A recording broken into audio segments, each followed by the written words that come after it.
ചേട്ടാ, ഞാൻ എട്ടെടുത്ത് ലാസ്റ്റത്തെ കംപ്ലീറ്റ് അവിടുന്ന് ഓർക്കാണ്ട് വലത്തോട്ട് തിരിയാനായിട്ട് ഞാൻ പെട്ടെന്ന് തോന്നിപ്പോയി. പക്ഷെ പെട്ടെന്ന് ഞാൻ എന്ത് ചെയ്തു, ഇടത്തോട്ട് തന്നെ എടുത്തു. വലത്തോട്ട് തിരിഞ്ഞിരുന്നെങ്കിൽ ആ ടെസ്റ്റ് ഫെയിലായേനെ.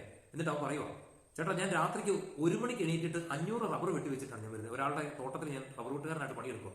ഇനി ടെസ്റ്റ് ഫെയിൽ ആയിരുന്നെങ്കിൽ ഞാൻ വീണ്ടും ഇതുപോലെ കഷ്ടപ്പെട്ട് എണീറ്റ് റബ്ബർ വെട്ടിയിട്ട് വരേണ്ട ചേട്ടാ. എനിക്ക് ആ പയ്യന്റെ മുഖം പോലും ഓർമ്മയില്ല. പക്ഷെ അന്നത്തെ അനുഭവം ഞാൻ ഓർക്കുമല്ലോ. പ്രിയപ്പെട്ടവരെ, മധ്യസ്ഥ പ്രാർത്ഥന എന്ന് പറയുന്ന അത്ര ഒരു വില കുറഞ്ഞ കാര്യമൊന്നും അല്ല കേട്ടോ. പ്രാർത്ഥിക്കുമ്പോൾ ആരെങ്കിലും നിന്നോട് പ്രാർത്ഥന ആവശ്യപ്പെടുമ്പോൾ നീ ആദ്യം ഒരു കാര്യം ചെയ്യണം, രക്തത്തിന്റെ സംരക്ഷണം ചോദിച്ച് പ്രാർത്ഥിക്കണം. ഈശോയുടെ കൃപയിൽ ആയിരിക്കുന്ന ഒരവസ്ഥയിൽ മാത്രമേ നീ മറ്റുള്ളവർക്ക് വേണ്ടി പ്രാർത്ഥിക്കാവുള്ളൂ. ഇല്ലെങ്കിൽ നിനക്ക് ചില പ്രയാസങ്ങൾ ചിലപ്പം അനുഭവിക്കേണ്ടി വരും.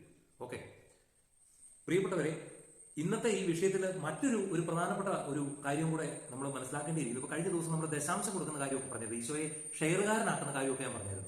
നമ്മൾ സമ്പാദിക്കുന്ന പണത്തിന്റെ 10 വിഹിതം കൊടുത്താൽ മതി എന്നൊക്കെ ഞാൻ പറഞ്ഞത്. എന്നാൽ ഈ മധ്യസ്ഥ പ്രാർത്ഥനയുടെ ഈ വിഷയം നിങ്ങളുടെ മുമ്പിലേക്ക് വെക്കുമ്പോഴും മറ്റൊരു കാര്യം കൂടി ഞാൻ നിങ്ങളോട് പറയുകയാണ്. പ്രിയപ്പെട്ടവരെ, ദൈവം കൃപ കൊണ്ട് അനുഗ്രഹിച്ച് നമുക്ക് 24 മണിക്കൂർ ഒരു ദിവസം തരുന്നുണ്ട്. 24 മണിക്കൂർ. ആ 24 മണിക്കൂറിൽ 18 മണിക്കൂറോളം നമ്മൾ ഉണർന്നു തന്നെയാണ് ഇരിക്കുന്നത്. ബാക്കി സമയം നമ്മൾ ഉറങ്ങുന്നുള്ളൂ. ഈ 24 മണിക്കൂറിൽ 2 മണിക്കൂർ 40 മിനിറ്റും ദൈവസന്നിധിയിൽ ആ സമയത്തിന്റെ ദശാംശം കൊടുക്കാൻ കൂടി നമ്മൾ കടപ്പെട്ടവരാണ്. ഇങ്ങനെ ഈ 2 മണിക്കൂർ 40 മിനിറ്റ് ദൈവസന്നിധിയിൽ നമ്മൾ ചെലവഴിക്കാൻ നമ്മൾ വിളിക്കപ്പെട്ടിരിക്കുന്നു. മനസ്സിലായോ? ഈശോയുടെ സന്നിധിയിൽ പല ടൈമിലായിട്ട്, അതായത് 2 മണിക്കൂർ 40 മിനിറ്റും ഒറ്റ സമയത്ത് ഇരിക്കണമെന്നല്ല.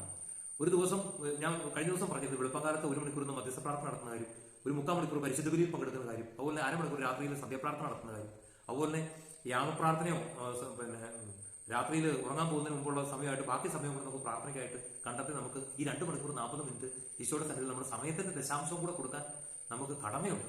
പ്രിയപ്പെട്ടവരെ, വിശുദ്ധ പൗലോസ്ലീഹ തെസ്സലോനിക്കക്കാർക്ക് എഴുതിയ 1-ാം ലേഖനത്തിന്റെ 5-ാം അധ്യായം 16, 17, 18 വാക്യങ്ങൾ അതിലിങ്ങനെയാണ് പറയുന്നത്: എപ്പോഴും സന്തോഷത്തോടെ ഇരിക്കുവിൻ, ഇടവിടാതെ പ്രാർത്ഥിക്കുവിൻ, എല്ലാ കാര്യങ്ങളിലും നന്ദി പ്രകാശിപ്പിക്കുവിൻ. പ്രിയപ്പെട്ടവരെ, അതിൽ 17-ാം വാക്യത്തിൽ പ്രത്യേകമായിട്ട് പറയുകയാണ്, ഇടവിടാതെ പ്രാർത്ഥിക്കുവിൻ.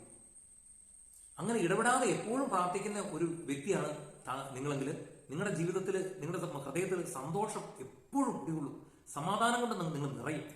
ഇങ്ങനെ പ്രാർത്ഥിക്കുമ്പോൾ നിങ്ങൾക്ക് നിങ്ങളുടെ പ്രിയപ്പെട്ടവരെ ഒന്നും മാറ്റി നിർത്താൻ പറ്റത്തില്ല. നിങ്ങൾ നിങ്ങളുടെ ആവശ്യങ്ങൾക്ക് വേണ്ടിയിട്ടും മാത്രമല്ല പ്രാർത്ഥിക്കുന്നത്. നിങ്ങൾ നിങ്ങളുടെ പ്രിയപ്പെട്ടവർക്ക് വേണ്ടിയിട്ടും, നിങ്ങളുടെ ഇടവയ്ക്ക് വേണ്ടിയിട്ടും, നിങ്ങളായിരിക്കുന്ന രാജ്യത്തിന് വേണ്ടിയിട്ടും ഒക്കെ നിങ്ങൾക്ക് പ്രാർത്ഥിക്കേണ്ടിയിരിക്കുന്നു. ഓക്കെ, ഇന്ന് ഈ വീഡിയോ കാണാൻ ഇടവരുന്ന എല്ലാ പ്രിയപ്പെട്ട മക്കളെയും ഈശോ സമൃദ്ധമായിട്ട് അനുഗ്രഹിക്കട്ടെ. ഒരു പ്രാർത്ഥനയുടെ വ്യക്തിയായിട്ട് ഈശോ നിങ്ങളെ മാറ്റട്ടെ. പരിശുദ്ധാത്മാവ് നിങ്ങളെ രൂപാന്തരപ്പെടുത്തട്ടെ.